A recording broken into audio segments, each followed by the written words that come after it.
আসসালামু আলাইকুম রহমতুল্লাহ। বর্তমানে যারা দেশ পরিচালনা করছেন তাদের উদ্দেশ্য কথাগুলো বলছি।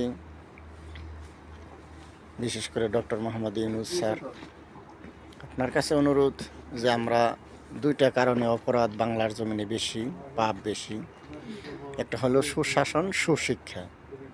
কারণ আমরা যে চরিত্রবান, সৎ, মুত্তাকিন ব্যক্তি হব, তাকুয়া থাকবে আমাদের ভিতরে, সেই তাকুয়া সম্বন্ধে জ্ঞান দেওয়া হয় না। হারাম হালাল, জান্নাত জাহান্নাম, রিজিক সম্বন্ধে ধারণা আমাদের দেওয়া হয় নাই। যে হারাম অবৈধভাবে টাকা উপার্জন করলে আমাদের কোনো ইবাদত কবুল হবে না, এটা কিন্তু পাঠ্যপুস্তকে অন্তর্ভুক্ত নাই। জেনা ব্যভিচারের যে কত বড় পাপ, এর কোনো শাস্তির ব্যবস্থা নাই, পরকীয়ার শাস্তির ব্যবস্থা নাই, এবং এই সম্বন্ধে কোনো এলেম ও শিক্ষা ব্যবস্থায় দেওয়া হয় নাই প্রাথমিক শিক্ষাতে। যার কারণে বাংলার দেশে যতই লেখাপড়া করুক তত বড় চুর হয়। তারা ক্ষমতায় গিয়ে চাকরি করলে, বিভিন্ন কর্মক্ষেত্রে যোগ দিলে, সবচেয়ে ব্যবসা বাণিজ্য করলে, সিন্ডিকেট করে সবচেয়ে দুর্নীতিবাজ হয়। এর পিছনে তারা দায়ী না, আমরাও দায়ী। কারণ আমাদের শিক্ষা ব্যবস্থায় সে যে অপরাধগুলো 53 বছর যাবৎ হচ্ছে বাংলার জমিনে, যে পাপগুলো হচ্ছে, এ বিষয়ে সরকারি পাঠ্যপুস্তকে অন্তর্ভুক্ত করা হয় না এবং শাস্তির আওতায় আনা হয় না। তো এই জন্য ডক্টর মোহাম্মদ ইউনূস স্যারকে বলবো, আমরা অপরাধ হয়েছে দুইটা কারণেই। কারণ আমরা পাপী হয়ে দুনিয়াতে আসি নাই, আমরা নিষ্পাপ এসেছিলাম।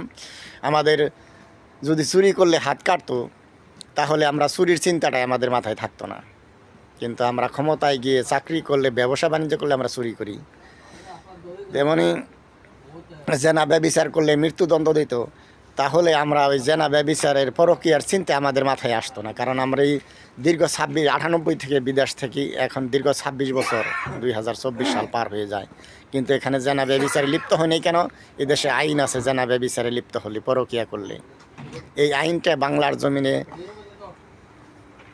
যেন পাশ করা হয়। ডক্টর মোহাম্মদ ইউনূস স্যারকে বলবো যে অপরাধ করবে তাকে যেন, যে নেতা চুরি করবে, দেশের টাকা পাচার করবে, তাকে যেন আইন পাশ করা হয়। তার পরিবারের কেউ যেন সরকারিরা চাকরি না পায়, তাদের ভোটার আইডিতে যেন রাজাকার লেখা থাকে, তারা কোনো সরকারি চাকরি না পায়, তাদের বংশধর কোনো রাজনীতি না করতে পারে।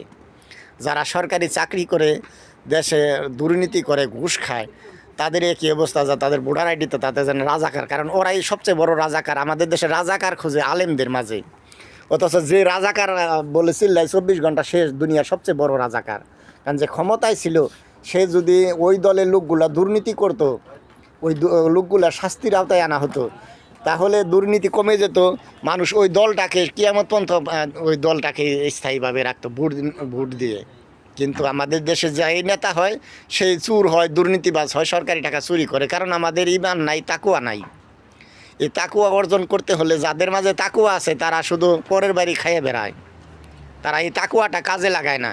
কারণ একজন মৌলানা যদি কোটি কোটি টাকার মালিক হয়, সে জাকাত দিবে, সে সরকারি ট্যাক্স ফাঁকি দিবে না। সে যদি সরকারি চাকরিজীবী হয়, সে ঘুষ খাবে না। সে যদি নেতা হয়, সরকারি টাকা চুরি করবে না। কিন্তু আফসোসের বিষয়, তারা ওই পরেরটা খাওয়ার দান্দায় ঘুরে। আমি চাই বাংলাদেশের আলেম সমাজ, যারা তাকুয়াবান ব্যক্তি, যারা হালাল উপার্জন করে, তারা বিভিন্ন কর্মকাণ্ডে দেশে যোগ দিয়ে, রাজনীতিতে, সরকারি চাকরি করে, ব্যবসা বাণিজ্যে যোগ দিয়ে, তারা নিজে হালালভাবে বিলিয়ন ডলার মালিক হোক, সেই সাথে অসংখ্য মানুষের কর্মসংস্থানের ব্যবস্থা হোক, দেশের উন্নয়ন হোক। এটা আমার দাবি। এই জন্য আমি মাদ্রাসা খুলেছি। আমার মাদ্রাসায় এখানে ওয়াজ মাহফিল করে বেড়াবে না তারা। তারা তাকুয়াবান মুত্তাকিন ব্যক্তি, দারাত তাকুয়া নুরানি মাদ্রাসা এই জন্য নাম দিয়েছে। এখানে তাকুয়াবান ব্যক্তি নরনারীকে বানাবো। তারা যেখানে অবস্থান করবে, তারা হালাল উপার্জন করবে, সঠিক পথে চলবে, কোরআন এবং সুন্নাহর আলোকে জীবনযাপন করবে, দেশ গঠনে, দেশের উন্নয়নের তারা ভূমিকা রাখবে। এটাই আমার মূল উদ্দেশ্য ও লক্ষ্য। এই কাজে আপনার যারাই আমার কথাগুলো শুনেন, আমার ভিডিও দেখেন, তারা আমাকে সকল প্রকার সাহায্য, সহযোগিতা এবং দোয়া করবেন। যেন আমার স্বপ্ন, আমি কোনো দল ব্যক্তির নয়, আমি মানুষের কল্যাণে কাজ করতে চাই, দেশের কল্যাণ। এই জন্য আমাদেরকে আদর্শ মানুষ বানাতে হবে, সৎ চরিত্রবান ব্যক্তি বানাতে হলে কোরআন এবং সুন্নাহর কোনো বিকল্প নাই। এই জন্য আমি কোরআন এবং সুন্নাহর জ্ঞানের সাথে সাথে প্রাথমিক শিক্ষা দেব। এই জন্যই সে রাজনীতি করবে, বিভিন্ন দলে অংশগ্রহণ করে, সে ব্যবসা বাণিজ্য করবে, সে সরকারি চাকরি করবে, সেখানে ঘুষ খাবে না, সে সরকারি টাকা চুরি করবে না, সে নেতা হবে, সরকারি টাকা চুরি করবে না, দেশে ধোঁকা দেবে না দেশের মানুষের সাথে, দেশ দলটাকে, যে দলে অংশগ্রহণ করবে সেই দলটাকে ধ্বংস করবে না, সে ব্যবসা বাণিজ্য করবে, সিন্ডিকেট করবে না, দেশ ও জাতির উন্নয়নে কাজ করবে। এটাই আমার মূল উদ্দেশ্য ও লক্ষ্য। আর এই লক্ষ্য পৌঁছানোর জন্য আমি আশাবাদী যে 18 কোটি বাংলাদেশের নাগরিক বিশ্বের যে প্রান্তে আছেন তারা আর্থিক সহায়তা করবেন এবং তাদের আপনার এলেমের শিক্ষা দ্বারা ও যোগ্যতা দক্ষ দ্বারা আমাদের এই কর্মকাণ্ডে আপনি কোনো না কোনোভাবে অংশগ্রহণ করে আমার এই স্বপ্নকে বাস্তবায়নে রূপ দিবেন। কারণ যারা বাংলার জমিনে 53 বছর যাবত অপরাধ করছে, পাপ করছে, হারাম উপার্জন করছে, তারা আমার আপনার আপনজন। তারা এই এলেম না থাকার কারণে, রিজিকের সঠিক এলেম না থাকার কারণে, ইসলামের এলেম না থাকার কারণে আমরা এই পাপে অপরাধে লিপ্ত হচ্ছি।